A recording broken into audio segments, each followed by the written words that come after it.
우리 하나님의 말씀 우리 계속 보겠습니다. 히브리서 6장 13절 14절. 히브리서 6장 13절 14절 15절까지 같이 읽겠습니다. 시작. 하나님이 아브라함에게 약속하실 때에 가리켜 맹세할 자가 자기보다 더 큰 이가 없으므로 자기를 가리켜 맹세하여 이르시되 내가 반드시 너에게 복을 주고 복 주며 너를 번성하게 하고 번성하게 하리라 하셨더니 그가 이같이 오래 참아 약속을 받았느니라. 아멘.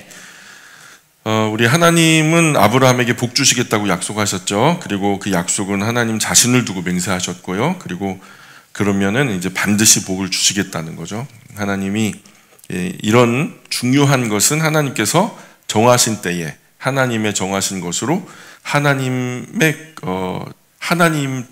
주시는 거죠. 그죠? 그래서 하나님의 때에 하나님의 것으로 하나님께서 주시는 것. 그래서 하나님께서 맹세로 약속하신 그 복을 누리려면 좀 인내심이 필요합니다. 바로 주실 수도 있지만 대개는요, 우리가 성경에 나타난 하나님의 약속이 이루어지는 것들을 보면 대개는 조금 오래 기다려야, 우리 생각과 많이 다르시니까 좀 오래 기다려야 주어지는 경우가 대부분이더라고요. 쉽게 말해서 인내심이 없으면 하나님께서 약속하신 복도 못 받는 수가 있어요. 결국 끝까지 참지 못하고 중간에 그르치게 되는 경우도 있고요. 하나님이 약속하시는 것은 이건데 이루어지기 전에 벌써 인간적인 방법이나 아니면은 어떤 죄악된 방법을 사용해서 하나님이 영 그 약속을 들어주지 못하시게 되는 그런 일들도 있거든요. 그래서 다 된 밥에 콧 빠뜨리는 그런 경우가 더 있더라는 거죠. 아브라함이 75세에 하나님께서 말씀하셨죠. 하늘의 별을 보여주시면서 너의 후손이 이와 같으리라. 75세에 이 약속을 받고 아브라함이 얼마나 좋았겠어요. 그런데 86세가 되도록 하나님께서 그 이야기를 약속에 그 비슷하게 흘러가는 정황도 없어요. 그때쯤이면 한 10명 정도 낳으면 모를까. 아직까지도 자기에게는 후사가 없는 걸요. 그러니 86세가 되도록 안 주시니까 사라도 기다리다 지쳐가지고 인간적인 방법으로 그 몸종 하갈에게서 이스마엘을 낳겠죠. 섣부른 판단으로 실수를 저지른 거죠. 그래서 하나님은 자신의 약속을 기다리지 못하고 인간적인 방법으로 이스마엘을 낳은 이 아브라함과 사라에 대해서 그때부터 86세, 그때부터 99세가 될 때까지 침묵을 하십니다. 근데 그 86세부터 99세까지니까 그러면은 몇 년 차이죠? 13년이잖아요. 이스마엘이 낳고 자랐다면 만 13세가 될 나이죠. 그 나라의 성인은 만 13세가 성인이에요. 그러니까 이 하갈에게서 난 이스마엘이 나름대로 독립할 수 있는 나이, 그런 성인이 되는 나이, 그때까지 하나님께서는 침묵하시고 이후에 하갈과 이스마엘의 길을 분리할 수 있을 때에 하나님은 아브라함에게 나타나셔서 한마디 하시죠. 그러니까 한마디 하신 것이 17장 1절 2절이에요. 한번 읽어볼까요? 창세기 17장 1절 2절. 창세기로 가볼게요. 창세기 17장 1절 2절. 13년 동안 하나님께서 침묵하시고 13년 만에 나타나셔서 99세 때에 아브라함에게 말씀하신 말씀이 바로 이 말씀입니다. 창세기 17장 1절 2절 시작. 아브라함이 99세 때에 여호와께서 아브라함에게 나타나서 그에게 이르시되 나는 전능한 하나님이라 너는 내 앞에서 행하여 완전하라. 를 나와 너 사이에 두어 너를 크게 번성하게 하리라 하시니. 벌써 75세에 하셨던 그 약속을 다시 반복하시는 거예요. 원래 하나님께서 하나님의 때에 하나님의 것으로 하나님께서 들어주시겠다 했던 그 약속이 잘 기다렸으면 이때쯤이면 훨씬 더 빠른 열매를 보고 있었을지도 모르겠어요. 그런데 아브라함과 사라가 너무 급하게 서두른 나머지 이스마엘이 성장할 때까지 하나님 기다리셨다가 나는 전능한 하나님이라 너는 내 앞에서 행하여 완전하라 이래 말해요. 쉽게 말해서 이게 번역이 좀 고어로 돼 있으니까 어려운데 나는 전능한 하나님이야. 너는 내 앞에서 온전한 마음으로 좀 제대로 순종해. 그러니까 우리 계약이 그게 아니었다는 거예요. 우리 약속이 그게 아니었다는 거예요. 하나님의 방법은 인간적인 방법이 아니고 다른 어떤 꼼수가 아니고 하나님의 방법으로, 하나님의 것으로, 하나님의 때에 맞게 주는 거지 네가 그렇게 서두를 일은 아니야. 우리가 서두른다고 해서 하나님의 뜻이 일찍 이루어지는 것도 아니고요. 여러분, 우리가 하나님 말씀에 순종하려면 온전한 마음으로 제대로 순종해야 됩니다. 거기에 미사 요구가 필요 없어요. 하나님은 그 온전한 마음으로 순종할 때 하나님께서 역사하시죠. 대충 중요한 골자만 순종하면 되지 이런 생각하면은 안 됩니다. 대충 흉내만 낸다고 되는 게 아니죠. 하나님 말씀 그대로 온전하게 순종해야만 약속하신 선한 역사가 일어난단 말이죠. 14절, 우리 본문으로 돌아와서 14절 한번 읽어볼까요? 그 얘기를 반복하고 있죠. 14절 시작. 이르시되 내가 반드시 너에게 복주고 복주며 너를 번성하게 하고 번성하게 하리라 하셨더니, 내가 반드시 너에게 복주고 또 준다고 내 이름 걸고 맹세했잖아. 하나님이 자신의 이름을 걸고 맹세하셨거든요. 좀 믿어봐, 내 말을 좀 신뢰해봐, 이렇게 하신 거죠. 하나님 요청은 그때나 아브라함에게나 지금 우리에게나 똑같습니다. 온전한 순종은 약속된 온전한 역사를 이루어내는 거죠. 성경에 이 많은 이야기들이 있지만요, 사실은요, 이 약속에 관한 역사예요. 그래서 이걸 어려운 말로 풀기보다는 이것을 구약, 신약이라고 하잖아요. 그 약속할 때 약자거든요. 그러니까 오래된 약속과 새로운 약속인데 모두 다 사실은 약속에 관한, 하나님의 약속에 관한 얘기거든요. 온전한 순종은 약속된 온전한 역사를 이루어내는데, 아브라함도 우여곡절 끝에 결국 하나님께서 약속하신 복을 주셨단 말이죠. 그러나 아브라함 때에 약속하신 자손은 이스라엘 민족이었잖아요. 이 섣부른 사람의 생각으로 시도한 그 실수로 인해서 태어난 이스마엘과 그 후손 때문에 약속된 그 자손들, 이스라엘이라는 자손이 이스마엘 자손과 엉켜가지고 지금까지 얼마나 고달픈 역사가 그들 사이에 있냔 말이죠. 그 유명한 말이 있어요. 기다리면 이삭 되고 서두르면 이스마엘 된다. 하나님의 약속을 오래도록 기다리는 저와 여러분 되셨으면 좋겠습니다. 16절 계속 읽어보겠습니다. 16절 시작. 사람들은 자기보다 더 큰 자를 가리켜 맹세하나니 맹세는 그들이 다투는 모든 일의 최후 확정이니라. 보통 약속할 때 반드시 지키겠다 그러죠. 우리가 약속할 때 처음부터 깨뜨리겠다고 약속하는 사람 없어요. 그렇죠? 약속할 때는 반드시 지키겠다 그러면서 결의를 다지는데, 이 약속을 어기면 어떤 벌이라도 달게 받겠다는 거죠. 그러면서 내가 내 이름 걸고 맹세할게. 근데 그건 별로 신뢰가 안 가요. 내 이름이 손바닥 뒤집듯 얼마든지 바꿀 수 있는 얘기라 널 어떻게 믿어? 당장 그 말 나오죠. 내가 내 이름 걸고 맹세할게. 네 이름이 뭔데? 그러면은 별로 신뢰가 안 가죠. 너 어떻게 믿어? 자기 이름 걸고 맹세하면 별로 신뢰가 안 가요. 그런데 이 친구가 우리 부모님 이름 걸고 맹세할게. 그러면 조금 이야기가 달라지죠. 야, 얘가 좀 약속에 임하는 자세가 좀 진지한가 보다. 근데 웬만한 사기꾼들은 부모님 이름 몇백 번 안 팔아본 적이 없죠. 다 팔았죠. 그래서 자녀들 이름 돼요. 내가 가장 사랑하는 사람들 이름 되고요. 그래서 그 사람들 이름 걸고 자기 아내, 남편, 자기 자녀 이름 걸고 약속하죠. 그러면 조금 약속에 진지한가 보다 이런 생각하는 거죠.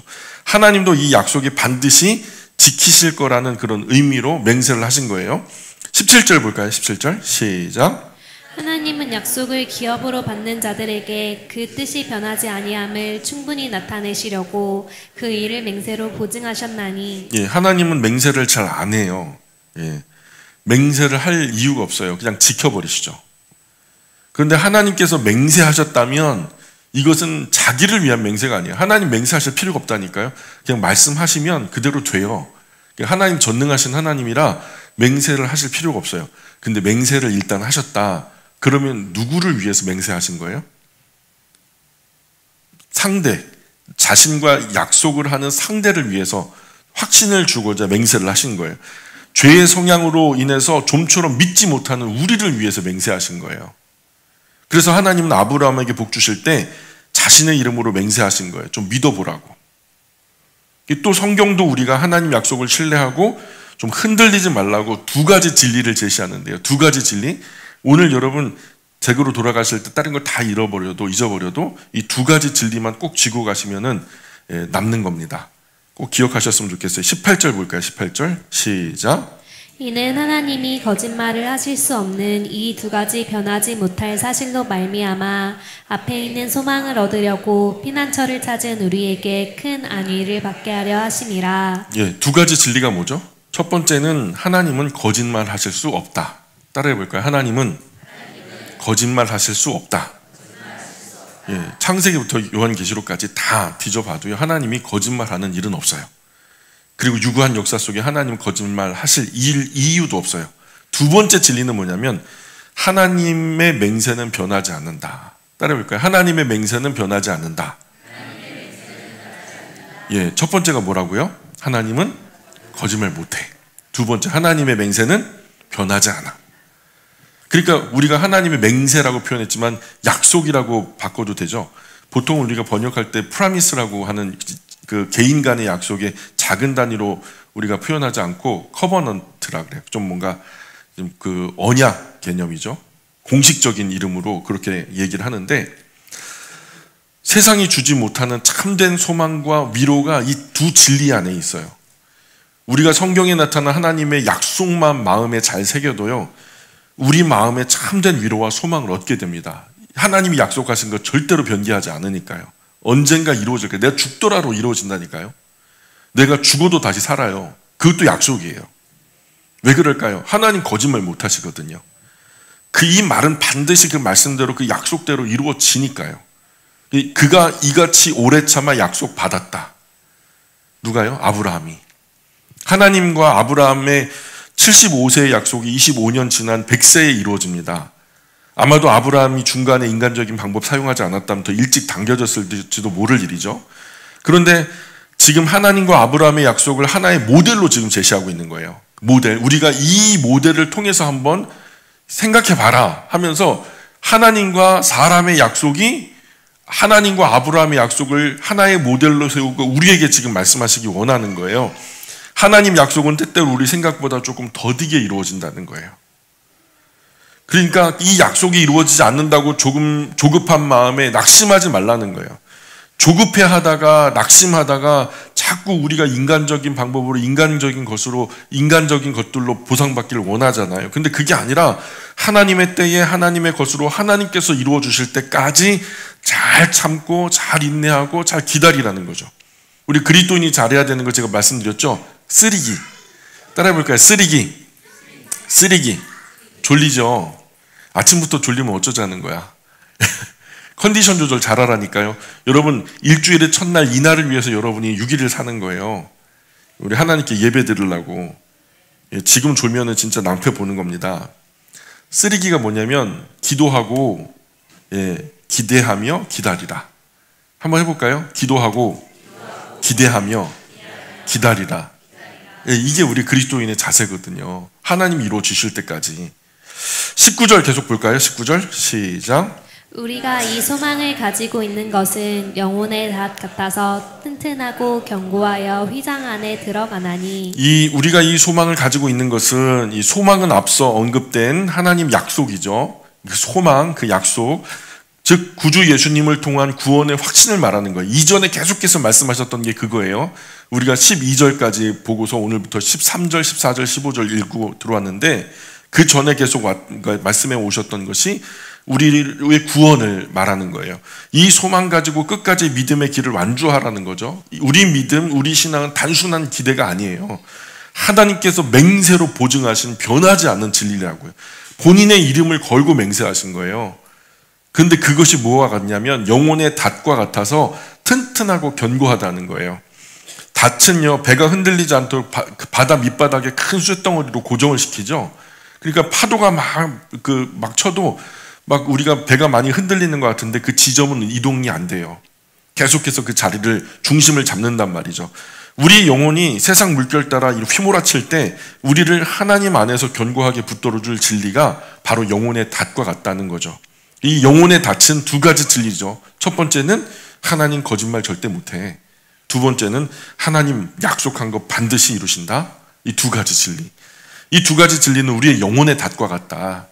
그런데 이 영혼의 닷은 세상의 다른 것들처럼 시시하게 흔들리고 변질되고 그러지 않는다. 튼튼하고 견고하다. 이 소망은 신뢰할 만하다. 믿을 만하다. 어떤 풍랑 속에서도 흔들리지 않는다. 이 말을 하고 있는 거죠. 온 세상 전체가 바닷물결처럼 다 흔들리고 변질돼도 온 시대 모든 역사가 다 휘청이고 사조에 따라 이리저리 달라져도 이 진리만큼은 절대로 흔들리지 않고 변질되지 않는다. 그러니까 기준이 될 만한 거죠. 우리가 세상이라고 하는 바다 한가운데 살아가고 있거든요. 우리 각자 인생이 세상이라는 큰 바다에 우리가 항해를 하고 있는 거예요. 찬양에도 그런 거 있잖아요. 항해자라고. 나의 인생이 큰 엄청나게 끝이 보이지 않는 바다에 그냥 나뭇잎 같은 조그만 조각배 타고서 항해를 하는 것 같은 그런 느낌. 인생이라는 작은 배 너무 초라하게 그지없죠. 그래서 자주 흔들리고 변질되기 쉽죠. 그러나 나의 인생이라는 배가 이 진리의 닻을 내리면 절대로 세상처럼 흔들리거나 변질되지 않는다는 거예요. 중심을 바로 잡은 거죠. 하나님 약속 굳게 붙들고 견디고 버티는 거죠. 그러면 이루어진다는 거예요. 때가 이르면 하나님의 때에 하나님의 것으로 이루어진다. 까짓거 인생 100년밖에 안 되는데 얼마 안 남았잖아요. 몇 년 안 남았잖아요. 하나님 약속, 그것이 이루어진다라는 참된 소망, 그 안에 살자는 거죠. 그 안에 뭐 세상 사람들처럼 영광, 부귀 다 누릴 그런 건 없더라도 이 말씀 나는 믿어. 그것을 믿고 신뢰하며 살아가는 사람들의 삶이 오늘 그리스도인의 삶인데, 그 다음에 뭐라 그래요? 휘장 안에 들어가나니, 휘장은 어떤 휘장 같아요? 커튼이라고 되어 있는데, 휘장은 성막이나 성전에서 나오는 거죠. 성소와 지성소를 가로막는 거예요. 성소에 일단 들어가면 오른쪽에 떡상이 있죠. 왼편에는 촛대가 있어요. 정면에는 분향단이 있고요. 그렇죠? 그래서 그리고 그 뒤에는 뭐예요? 그 커튼이 막혀져 있고 커튼 뒤에 바로 이제 그 지성소가 있는데 언약궤가 있죠. 거기에 십계명 두 돌판, 만나 항아리가 있고 그 다음에 아론의 쌍난 지팡이가 그 안에 있죠.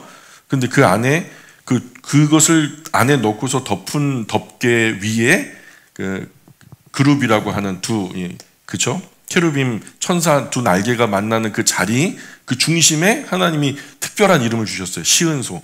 하나님께서 원래 하나님의 우주적인 보좌 위에 앉아 계셔야 되는데 낮고 천한 이 땅에 오셨어요. 구약에서도. 그리고 그 법궤 위에 내가 있을게 임시로 왕의 보좌를 거기다 펼치신 거예요. 우주의 왕께서 그 백성의 중심에, 그죠? 그 성막은 그들 중심에 있었고요. 동서남북 세 지파씩 12지파가 있었고, 그 한 중심에 성막이 있었고, 성막의 중심에 법궤가 있었고, 법궤의 중심에 하나님께서 앉아 계셨던 거죠. 그 곳에서 하나님께서 좌정하시는데 범죄한 우리는요, 그 휘장을 열고 들어갈 수가 없었어요. 대제사장만 극히 드물게 하나님께서 1년에 한 번 대속죄일 허락하실 때에만 간신히 들어갈까 말까 했단 말이죠. 그런데 예수님께서 십자가에 못 박혀 죽으신, 다 이루었다 하고서 숨이 떠나가시다 한 다음에 어떤 일이 벌어지죠? 휘장이 하늘로부터 땅까지 찢어져요. 그리고 그 안으로 성경은 뭐라고 신약에서 계속 말씀하시냐면 예수 그리스도께서 그 휘장을 열고 들어가셨다라고 표현해요. 아버지 하나님께 직행하셨다는 거예요. 이 사건, 구주 예수님께서 십자가에 죽으실 때 휘장이 찢어졌다는 사건은 우리에게 하나님께 직접 나아갈 수 있는 길이 열렸음을 의미해요. 예수님은 나아갈 필요가 없었어요. 왜냐하면 애초에 하나님과 함께 계셨으니까. 이거는 누구를 위한 거냐면 우리를 위한 거예요. 그분을 따르는 우리를 위해서 내가 몸으로 죽고 다시 삶으로 말미암아 하나님께 나아가는 거 나처럼 너희도 해야 돼 하면서 그 모델을 보여주신 거예요. 그러니 예수님이 하나님께 직접 나아갈 수 있는 그 모습을 보여주셨고, 우리에게도 하나님께 직접 나아갈 수 있는 길이 열렸다라는 것을 보여주신 거죠. 이 구절은 우리가 가진 진리에 맞닿은 소망이 구주 예수님을 통해서 하나님 임재 안으로 들어가는, 하나님과 단절됐던 분리됐던 우리가 다시 하나님과 하나 되어지는 그 길, 유일무이한 길이라는 것이 바로 구주 예수님이라는 것을 우리에게 얘기해 주는 거예요. 20절 계속 볼까요? 20절 시작. 그리로 앞서가신 예수께서 멜기세덱의 반차를 따라 영원히 대제사장이 되어 우리를 위하여 들어가셨느니라. 그리로 앞서가신 예수께서, 거기가 어디죠? 그리로가 어디예요? 바로 전절에서 받으니까 휘장 안으로라는 거예요. 휘장 안으로 들어가신 구주 예수님, 하나님께 계시는 지성소 안으로 들어가신 거죠. 구주 예수님 우리보다 먼저 휘장 안으로 들어가셨 거죠. 선구자, 그죠? 프론티어, 우리 앞서 길을 여신 분. 또한 우리도 이제는 구주 예수님 따라 나아갈 수 있는데 그분이 누구라고요? 제사장인데요. 예수님인데 제사장이래요. 근데 제사장인데 그냥 제사장이 아니래요. 영원한 제사장. 영원한 제사장이래요. 제사장이 영원하니까 영원히 중보하시겠죠. 우리와 하나님 사이에서 영원히 화목하게 제사를 지내시겠죠. 그래서 12장 2절 보실까요? 히브리서 12장 2절로 한번 가보세요. 이게 어떤 의미인지를 우리에게 가르쳐주는 이야기입니다. 12장 2절 히브리서 시작. 믿음의 주요 또 온전하게 하시는 이인 예수를 바라보자. 그는 그 앞에 있는 기쁨을 위하여 십자가를 참으사 부끄러움을 개의치 아니하시더니 하나님 보좌 우편에 앉아 계셨느니라. 이 말씀은 이렇게 말씀하고 있는 거예요. 여러분, 예수님 보세요. 예수님은 아버지 하나님 뜻대로 부끄러움도 참으시고 십자가에까지 오르셨잖아요. 그런데 지금 어떠신가요? 하나님 보좌 우편에 지금 앉아 계시지 않습니까? 그러니 여러분도 피곤하고 낙심하지 않기 위해서 자기에게 수치를 주고 자기를 거역한 사람들을 끝까지 참아내신 예수님을 꼭 기억하셔야 됩니다. 예수님도 그렇게 고난받고 따돌림 당하고 십자가에 죽기도 하셨지만 지금 어디 있냐는 거죠. 하나님 보좌 우편에 앉아 계시다는 거죠.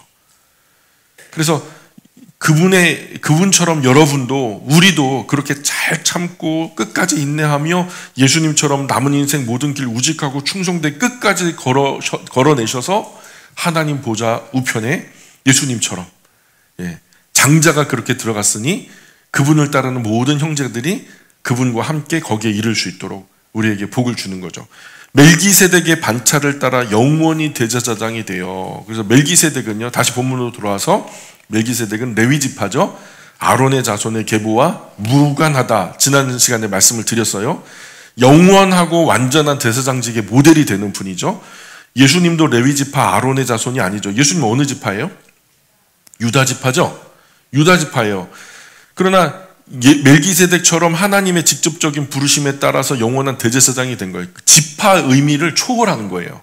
지파 이전 시점이니까. 아브라함 이전 시점이니까. 구약의 제사장들은 죽음으로 인해서 그 직분이 한정되잖아요. 대제사장이 아무리 해도 100년 미만이죠. 죽음은 끝인데. 그러나 구주 예수님은 부활하신 이후로 영원히 죽지 않으세요. 그러니까 영원한 대제사장이 되시는 분이죠. 그래서 영원한 생명을 가지신 대제사장이 되셨다라고 말하는 거고, 히브리서 9장 12절 보실래요? 히브리서 9장 12절 같이 읽어봅니다. 9장 12절 시작. 염소와 송아지의 피로 하지 아니하고 오직 자기의 피로 영원한 속죄를 이루사 단번에 성소에 들어가셨느니라. 예, 구주 예수님은요, 시시하게 동물 제물로 하지 않고요, 자기 대제사장 되는 자기 육체로 제사를 지냈어요. 단번에 영원한 효과를 위해서. 그래서 이 구주 예수님의 제사장직은 단 한 번의 완전한 제사로 영원한 속죄를 이루는 차원이 다른 대제사장이라는 것을 말씀하고 있어요. 그런데 왜 자기 피로 영원히 단번에 성소에 들어가셨어요? 다시 본문으로 돌아오면 6장 20절 끝으로 돌아와서 한번 보세요. 뭐라고 기록되고 있어요? 우리를 위하여 들어가셨느니라. 그러니까 이게 자기를 위한 게 아니에요. 원래 예수님 그냥 그 자리에 계시면 됐다니까요. 하나님 보좌 영광의 자리에 하나님과 함께 온전히 하나 되셔서 일체하셔서 본질로 동일 본체로서 함께 계셨던 분이에요. 그분이 굳이 이곳까지 비하하실 이유도 없었고요. 곧 고난받을 이유도 없었고요. 죽으실 이유도 없었고요. 다시 살 필요도 없었고요. 근데 이 모든 일들을 누구를 위해서 하셨다고요? 우리를 위하여서 그렇게 하셨다는 거예요. 예수님은 단지 본인을 위해서 그러신 게 아니에요. 그분을 따르는 우리를 대신해서 우리를 위해서 아버지 하나님 앞에 나아가신 거예요.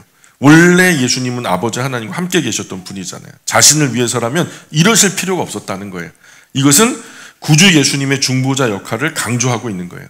구주 예수님의 이렇게 하신 일이 우리가 하나님께 담대하게 나아갈 수 있는 근거가 됐다라는 거예요. 지난 말씀 보실래요? 4장, 히브리서 4장 14절, 15절, 16절. 이런 배경을 마음속에 품고 우리가 지난 시간에 나누었던 4장 14절, 15절, 16절을 우리가 읽으면 또 새로운 묵상이 됩니다.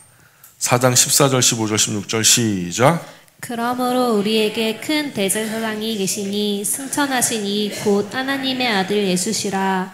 우리가 믿는 도리를 굳게 잡을지어다. 우리에게 있는 대제사장 우리의 연약함을 동정하지 못하실 이가 아니요 모든 일에 우리와 똑같이 시험을 받으신 이로되 죄는 없으시니라. 그러므로 우리는 긍휼하심을 받고 때를 따라 돕는 은혜를 얻기 위하여 은혜의 보좌 앞에 담대히 나아갈 것이니라. 아멘. 예수님은 언제적 분이시죠? 예수님 언제적 분이세요? 대답해 보세요. 2000년 전. 그게 틀리다니까요. 그럼 지금은 안 계신 건가요? 예수님 단지 과거 2000년 전 인물이 아니에요. 그렇게 돌아가시고 끝났으면 2000년 전 인물이 맞는데 다시 사셔서 지금도 살아계시잖아요. 2000년 전 분이 아니고 지금 계신 분이시죠. 지금도 살아계셔서 우리 대제사장으로서 우리를 위해 중보하고 계시는 분이세요. 우리 소망은 이런 구주 예수님 사역에 근거하고 있단 말이에요. 지금도 우리의 중보자가 되세요. 그러니 영원히 흔들리지 않는 견고하고 든든한 소망이죠. 멜기세덱의 반차는 구주 예수님의 제사장직이 사람의 제도나 혈통으로 주어진 것이 아니라 아버지 하나님 뜻에 따라 결정된 것임을 우리에게 보여주고 계셨고요.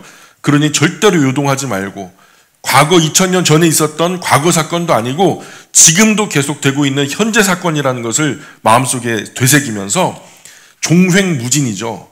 시간적으로도 제한 없이 그리고 환경적으로도 제한 없이 그분이 우리의 참 대제사장 되심을 선포하고 있는 거예요. 그러니 왜 떠나온 옛 유대교로 돌아가려고 하는가? 왜 떠나온 불신앙으로 다시 돌아서려고 하는가? 하면서 묻고 있는 거죠. 7장으로 넘어가 볼까요? 7장으로. 히브리서 7장 1절입니다. 히브리서 7장 1절 시작. 이 멜기세덱은 살렘 왕이요 지극히 높으신 하나님의 제사장이라. 여러 왕을 쳐서 죽이고 돌아오는 아브라함을 만나 복을 빈 자라. 예, 이제 본격적으로 멜기세덱 이야기가 나오죠. 이 멜기세덱은 살렘의 왕이요 지극히 높으신 하나님의 제사장이라. 살렘이 어디예요? 몰라요. 지구상에 어디를 말하는지 아무도 몰라요. 근데 살렘의 왕이라고 했는데 살렘이 평화라는 뜻이 샬롬 알죠? 예, 평화의 왕, 하나님의 제사장, 왕이고 동시에 제사장이시네요. 그렇죠? 여러 왕을 쳐서 죽이고 돌아온 아브라함을 만나 복을 빈 자라. 아브라함은 집에서 키우고 훈련시킨 318명의 종들을 데리고 사막의 네 연합 왕들을 갖다 물리치고 이기고 돌아오는 길이었죠. 이런 아브라함에게 멜기세덱은 복을 빌어요. 그랬더니 아브라함이 전리품의 열의 하나 11조를 최초로 멜기세덱에게 바칩니다. 2절 계속 볼게요. 2절 시작. 아브라함이 모든 것의 10분의 1을 그에게 나누어 주니라. 그 이름을 해석하면 먼저는 의의 왕이요 그 다음은 살렘 왕이니 곧 평강의 왕이요. 예, 친절하게 지금 해설해주고 있죠. 그 이름의 해석이 의로운 왕, 평화의 왕이라는 거죠. 두 가지 의미. 지난 시간 나눴죠. 말키체테크, 왕을 말하는 말라크하고 의롭다라고 말하는 체테크, 그래서 말키체테크, 멜기세덱이라는 이름이 탄생한 거죠. 그래서 의로운 왕인데 그 자체로 의로운 왕이라는 의미는 하나님과 사람 사이에 화목을 도모하는 제사장적 역할을 말하는 거예요. 하나님과 사람 사이의 죄의 문제를 해결하시는 제사장적 역할. 그래서 우리는 이분을 통해서 하나님과 화목할 수 있어요. 죄의 용서를 받을 수 있고요. 그리고 서먹서먹했던 단절되었던 그 관계가 그분의 중매로 우리가 다시 연결되어져 그분과 함께 할 수 있게 됐다라는 거죠. 또 평화의 왕이라는 의미는 사람과 사람 사이에도 죄로 인해서 함께 하지 못하는, 결국 죄로 인해서 단절되어지는 그런 벽들이 생겼거든요. 모든 벽들을 허무셨다. 주는 평화 모든 담을 허셨네, 그런 찬송이 있죠. 찬양도. 그런 것처럼 하나님과 우리 사이의 벽도, 사람과 사람 사이의 모든 벽도 다 예수님은 그 몸으로 허물어 내셨다. 이 두 이름을 한 문장으로 표현하자면 의로운 왕이 다스리는 나라는 평화롭다. 저는 이렇게 한번 번역해 봤어요. 의로운 왕이 다스리는 나라는 평화롭다. 이런 의미가 되는 거죠. 그런데 3절 보세요. 3절 시작. 아버지도 없고 어머니도 없고 족보도 없고 시작한 날도 없고 생명의 끝도 없어 하나님의 아들과 닮아서 항상 제사장으로 있느니라. 예, 멜기세덱에는 부모님이 없대요. 그래서 당연히 그러면 족보도 없겠죠. 부모님이 없으니까. 시작한 날도 없대요. 근데 그 생명이 끝이 없대요. 그런 영원히 사는 거잖아요. 그럼 하나님 아들 닮아서 항상 제사장직으로 있대요. 그러니 멜기세덱을 우리가 아무리 10번 되짚어 봐도 구약에 나타난 구주 예수님으로 보게 되는 거죠. 4절 계속 볼게요. 4절 시작. 이 사람이 얼마나 높은가를 생각해보라. 조상 아브라함도 노량물 중 10분의 1을 그에게 주었느니라. 예, 아브라함보다 높으니까 아브라함이 멜기세덱 노량물을 11조를 누가 누구에게 바쳐요? 아브라함이 멜기세덱에게 바치죠. 자, 7장 5절 6절 7절 5절 6절 7절 시작. 레위의 아들들 가운데 제사장의 직분을 받은 자들은 율법을 따라 아브라함의 허리에서 난 자라도 자기 형제인 백성에게 10분의 1을 취하라는 명령을 받았으나 레위 족보에 들지 아니한 멜기세덱은 아브라함에게서 10분의 1을 취하고 약속을 받은 그를 위하여 복을 빌었나니 논란의 여지 없이 낮은 자가 높은 자에게서 축복을 받느니라. 예, 거두절미하고 물질을 누가 누구에게 바치죠? 아브라함이 멜기세덱에게. 그죠? 그 복은 누가 누구에게 주고 있죠? 복을 멜기세덱이 아브라함에게. 선물을 바치는 것도 낮은 사람이 높은 분께 바치고요. 복을 주는 것도 빌어주는 것도 높은 분이 낮은 사람에게 복을 비는 거니까 쉽게 말해서 아브라함보다 멜기세덱이 높은 분이다. 멜기세덱이 훨씬 높은 분이니까 아브라함에게 복을 빌어주는 거죠. 어중간하게 높으면요, 뭐 니까지 게 이렇게 되받아지죠. 근데 아주 높은 분인 거죠. 아브라함도 멜기세덱께 선물을 바치는 거고요. 논란의 여지 없이 낮은 자가 높은 자에게 축복을 받느니라. 히브리서 기자는 왜 이런 말 하고 있는 거죠? 아브라함보다 멜기세덱이 훨씬 더 높은 분이다. 자, 유대인들이 지금 누구를 자랑해요? 모세까지 이제 자랑했는데, 선지자들도 자랑했는데, 이제는 누구를 데리고 와요? 아브라함 자랑하거든요. 아브라함은 유대교의 아브라함이지, 기독교 아브라함이냐 하니까 아브라함보다 누가 높으냐면 멜기세덱이다. 근데 그 멜기세덱의 반열을 따르는 그분이 누구다? 구주 예수님이다. 아브라함보다 탁월하신 구주 예수님, 이 말 하는 거예요. 그래서 지금 유대교의 제사장, 대제사장 다 데려와도 멜기세덱과 반열을 같이 하는 구주 예수님 발 뒤꿈치도 못 쫓아온다는 거죠. 아브라함 이래, 이삭 이래, 야곱 아래, 레위 아래, 그리고 중간 생략, 그냥 구구절절 할 필요 없어요. 아론 아래, 그와 그의 자손 당당하는 제사장직과는 근본적인 결이 다르고 수준이 다르고 차원이 다르다. 이렇게 말하고 있는 거예요. 아론과 그의 자손은 형제 지파들 11조를 받고 살았잖아요. 어떻게 먹고 살았어요? 그 11조로 먹고 살았어요. 그러나 멜기세덱은 아브라함의 11조를 받으셨다는 거죠. 그러니 우리 구주 예수님은 멜기세덱과 결을 같이 하는 분이니까 유대교의 제사장들에 비해서 얼마나 더 높으시냐는 거예요. 몇 절 뒤에 10절에 보면은 아브라함이 멜기세덱께 11조 바칠 때 레위는 그때 어디 있었냐? 조상들의 허리에 있었다. 이게 무슨 말이냐면 아직 씨로도 생성되지 않았던 때다. 무슨 말이냐? 아브라함이 멜기세덱께 11조 바칠 때 레위는 조상의 씨로도 세상에 존재하지 않았다. 이렇게 말하는 거예요. 8절 시작. 또 여기는 죽을 자들이 10분의 1을 받으나 저기는 산다고 증거를 얻은 자가 받았느니라. 아멘. 여기는 에다 동그라미 쳐보시고요. 저기는 에다가 동그라미 쳐보세요. 8절에 보면 여기는 있고 저기는 있고, 그쵸? 여기는 어디예요? 나는 누구죠? 정신 바짝 차리시고, 자, 좌표를 한번 그려봅시다. 여기가 어디냐면 레위 계통의 제사장들을 가리키는 거예요. 그들은 사람이니까 결국 죽는다는 거죠. 그러면 저기는 어디죠? 멜기세덱을 가리키죠. 성경에 그분의 죽음에 대한 기록이 없어요. 때문에 영원히 살아계시다고, 지금까지 살아계시다고 전해져 내려오는 거죠. 9절 계속 보세요. 9절 시작. 또한 10분의 1을 받는 레위도 아브라함으로 말미암아 10분의 1을 바쳤다고 할 수 있나니. 예, 레위는 훗날 11조를 받는 제사장 지파가 되죠. 그러나 이 9절에서 레위조차도 아브라함 안에 있었기 때문에 멜기세덱께 11조를 바친 셈이라는 거죠. 아브라함 아래 레위 지파가 있는 거죠. 그러니까 아브라함이 그 11조를 바칠 때 누구도 같이 바친 꼴이냐? 레위 지파도 함께 멜기세덱에게 11조를 바친 꼴이다. 이런 얘기예요. 그러니까 멜기세덱의 제사장직이 시간적으로나 권위적으로나 생존 여부나 모든 면에서 우월하다. 이 얘기를 하고 있는 거예요. 10절 시작. 이는 멜기세덱이 아브라함을 만날 때에 레위는 이미 자기 조상의 허리에 있었음이라. 예, 히브리 사고방식이 이래요. 후손은 조상의 허리에 있다라고 생각을 해요. 그래서 그렇게 간주를 하는데 레위는 아브라함 안에 있었고 아브라함이 멜기세덱께 11조 드릴 때 레위도 간접적으로 멜기세덱께 복종한 셈이 되는 거다. 그런 이런 멜기세덱의 사역과 결을 같이 하는 분이 누구냐? 바로 우리 구주 예수님이라는 것을 말하고 있는 거예요. 11절 계속 읽어봅니다. 시작.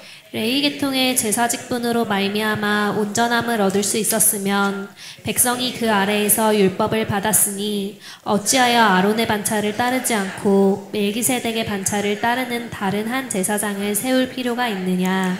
예, 레위 지파 제사장직은 율법 아래 백성을 섬긴 거죠. 율법 아래에서 백성을 섬긴 거예요. 그럼에도 불구하고 완전한 구원은 이루지 못했어요. 그러니까 매년 반복해서 동물 제사를 반복적으로 속죄하며 제사를 지냈잖아요. 만약에 이게 속죄가 완전했다면 다시 들을 이유가 없었을 텐데 레위 지파와 아론과 그 후손으로 이루어진 제사가 완전했다면 왜 멜기세덱의 반열을 따르는 또 다른 완전한 제사장을 하나님께서 보내셨겠냐? 그것으로 충분했다면 더 이상 보낼 필요가 없었지. 왜 추가적으로 멜기세덱의 반열을 따르는 다른 제사장을 또 보내셨겠냐? 비유가 뭐 적절하지 않겠지만 여러분 지금 여러분이 타고 다니는 자동차가 잔고장이 없어요. 아주 쌩쌩 잘 달려요. 그냥 뭐 성능이 최고예요. 그냥 어느 정도 타니까 더 길이 나가지고 잘 달린다면 여러분 마음속에 자동차 사야 되겠다 이런 마음이 생겨요, 안 생겨요? 굳이? 왜? 너무 잘 나가는데요? 아무 불편함 없는데요? 그렇죠? 근데 이게 똥차예요. 자꾸 망가지고 예배당 가야 되는데 시동도 안 걸리고 또 서비스 부르고 막 미치겠어요. 그러면 여러분 마음속에 슬그머니 어떤 생각이 들어요? 이제 한번 바꿔야 될 때가 되지 않았냐 이런 생각이 들죠. 불완전하면 그런 거예요. 그 마음이 동기가 어떻게 시작되냐면 불완전하면, 완전하면 그런 마음 자체가 들지 않는단 말이죠. 레위 지파 아론과 그 후손으로 이루어진 제사장들이 섬겼던 그 제사가 완전했다면 그 후로 멜기세덱의 반열 새롭고 완전한 영원한 대제사장을 세울 필요가 없었을 거란 말이에요. 그러나 멜기세덱의 반열을 따르는 새롭고 완전한 제사장을 세우신 이유는 그것이 불완전했기 때문에 그 모델이었던 그것들을 바꾸고 실체로서의 예수님이 이 세상에 오셨다. 그래서 12절 시작. 제사 직분이 바꾸어졌은즉 율법도 반드시 바꾸어지리니. 예, 이 말씀 잘못 받아가지고 율법을 폐했다 막 이렇게 주장하는 분들도 막 나타났어요. 언젠가 율법이 폐했다는 거예요. 그 근거 구절이 뭐냐 그랬더니 7장 12절 히브리서에 보니까 여기 나온다는 거예요. 제사 직분이 바뀌었으니 율법도 바뀐 거다. 과거 구약 율법은 그러니까 폐해졌다. 참 이게 맥락에서 안 보고 단 구절만 보니까 딸락 이 한 구절만 보니까 그렇게 변질이 되는 거예요. 이 말씀은 그런 의미가 아니에요. 제사장직이 바뀌면 그에 따른 율법 체계도 바뀌어야 합니다. 이런 뜻이에요. 그러니까 제사장에 따라서 제사장 관장하는 제사법도 갱신된다는 얘기잖아요. 그럼 우리가 지금 구약처럼 동물 제사 지내요, 안 지내요? 동물 제사 지내요? 집에 가면 몰래 하세요? 양 잡고 소 잡고? 안 하잖아요. 그렇죠? 그러니까 그 부분만 수정 갱신된 거예요. 구주 예수님 통해서 그분이 산 제물이 되셔, 희생 제물이 되셔서 단번에 완전한 제사를 지냈어요. 우리는 이제는 어떻게 제사를 지내요? 그분의 이름으로 제사를 지내요. 그죠? 이 새로운 언약으로 새로운 용서와 구원의 길이 시작됐다라는 것을 의미하는 거거든요. 13절 계속 읽어볼까요? 13절 시작. 이것은 한 사람도 제단 일을 받들지 않는 다른 지파에 속한 자를 가리켜 말한 것이라. 예, 예수님은 레위 지파가 아니에요. 유다 지파지. 그죠? 율법에 따르면 제사장직 맡을 수도 없는 지파예요. 유다 지파는. 그러나 하나님은 구주 예수님을 제사장으로 세우셨다는 거예요. 이것은 사람의 제도와 혈통 초월한 하나님의 특별한 계획이라는 거죠. 사람의 구원을 더 크고 완전한 구원의 길로 여시기 위해서 구주 예수님은 새로운 언약의 중심에 서신 거죠. 그래서 구주 예수님은 자신과 같이 그분을 따르는 우리에게 구주 예수님 따라 아버지 하나님 앞에 담대히 나아갈 수 있는 길을, 휘장을 찢고 아버지 앞으로 가서 아버지와 독대함으로 하나님 보좌 우편에서 지금 도란도란 말씀 나누시는 것처럼 우리도 언젠가 구주 예수님처럼 그런 날이 오게 될 거예요. 우리가 그분의 입술로부터 시작된 존재잖아요. 그분 입술 앞에 머물게 될 겁니다. 먼 탕자가 아버지께로 돌아와요. 그리고서 목을 어긋맞고 끌어안고 어떻게 하죠? 입을 맞추죠. 저는 그 입맞춤이 특별한 입맞춤이었다고 생각해요.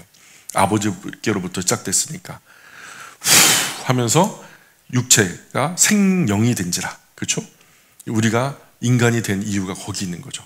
그리고 우리가 그분 앞으로 갈 것이고 그분 입에 입을 맞추게 될 날이 올 거라고 저는 믿습니다. 그러니까 율법은 그림자예요.